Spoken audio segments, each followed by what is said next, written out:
Sup, my name is Ray for the TheYugiohCouncil. Welcome to the top 5 countdown on the new Challenger cards, the best 5 cards in the entire set. Now, before we get into this, it won't be a coffee time tonight because I just was cleaning my mat, so it's going to take some time. It's the only one I really want to use. So anyway, let's get into this list. We're going to kick it off with Solemn Scalding. We're going to read the effect, talk about positives and negatives, and move on to the next card. If this card is the only set card in your spell and trap zone when a monster would be summoned or a spell, trap, or monster effect is activated, pay 3,000 life points to negate the summon the activation. If you do, destroy that card.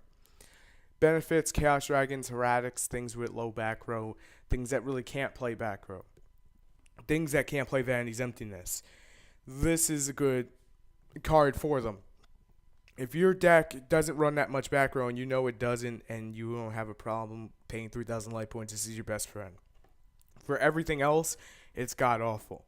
Because you're going to have those back row cards. This is pretty much Konami's way of saying, please don't play back row. We don't want to bring back Heavy Storm. We don't want to, have a field cleaner. We just don't want you playing that much back row. It's okay to have 1 or 2 down there, but not like 5. That's pretty much what they're saying. But in all seriousness, this is a great secret rare. The entire set. It's one of the best ones besides the Killer Forts and God knows whatever the hell else secret rare is here. But this is one of my favorites, and I wanted to really just get that spotlight on it. That's number 5. Let's move on to number 4, which is number 39, Utopia Beyond, because it believes beyond anything it can OTK you from the asshole, and it really can. If you're playing a deck that can bring out rank 6 stuff, Heretics, Chaos Dragons, Monarchs, this is your new best friend. Or if you're playing a rank up deck that can bring it out.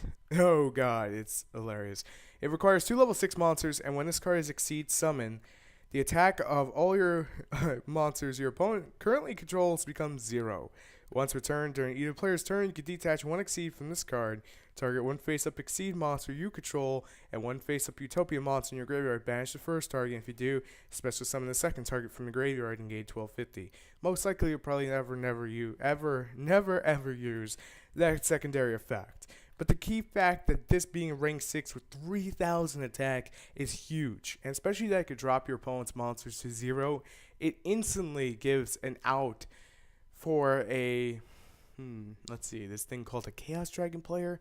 It helps give an out to things that are a threat to us and help us OTK, and it does with Heretics as well, but keep in mind Chaos Dragons can also bring out Leo, and Leo is too strong. But this is great if you're playing anything that could bring out rank 6. This is amazing.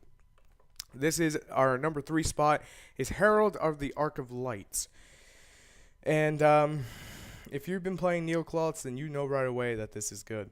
1 tuner, 1 or more non-tuners to level 4. Fairy monster, synchro effect. Any monster sent from the hand or main deck to the graveyard is banished instead.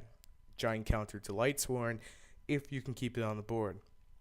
During either player's turn, when a spell, trap, or monster effect is activated, you contribute this card to negate the activation. If you do, destroy that card and send it to the graveyard. You can add 1 ritual monster or 1 ritual spell card from your deck to your hand.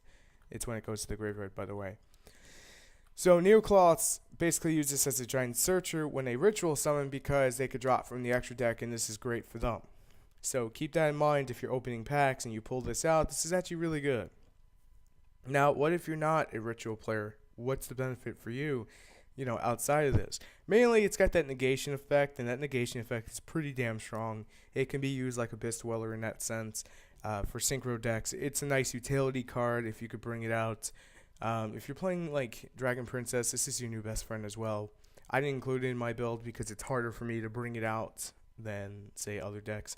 This is our number 2 spot, Dark Rebellion Exceed Dragon, because you could detach 1 Exceed material from this card.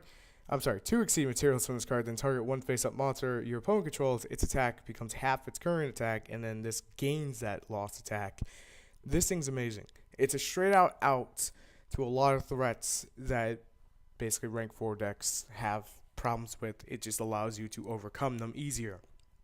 This, to me at least, is close to staple if you're playing rank 4 base decks. I love this thing, and it's not really too many negatives. I mean, if you're playing Chaos Dragons again, lots of Chaos Dragon love in this video, then you can bring this back by Light Pulsar. So that's something to keep in mind too if you want to go that route. But in all seriousness, if you have a problem with other decks, this is not going to work against like Killer Forts, because they got that skill drain, they got that Vanity's Emptiness, they got the freaking giant killer if they feel like running the giant tower, well, towers now. But it's our number 2 spot. Our number 1 spot is obviously going to go to Killer Fort Scout, because it is the searcher of the deck. There's really no negatives outside of if you pull it, then you get a chance to sell it. So there's really no negatives there. But for those who don't know the effect, you can special summon this. You can not special summon monsters except for kill monsters. The effect cannot be negated. Once per turn, you can pay 800 life points and add 1 kill card from your deck to your hand except Killer Fort Scout. Has to be in your pendulum zone for that. It is a scale of 9, which means 8 and below. Keep that in mind if you're playing this. It's pretty freaking weak, but it's what when I say it's weak, I'm talking about the attack stat, guys. I'm not talking about its effect.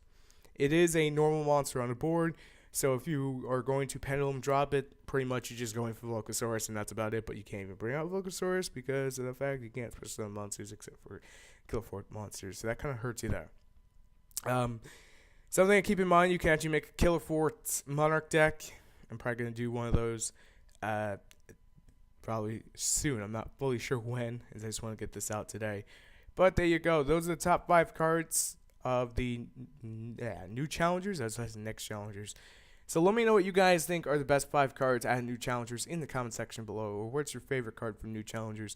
And finally, if you enjoyed the video, make sure to rate, comment, and subscribe. Subscribe only if you're new and you enjoyed this content.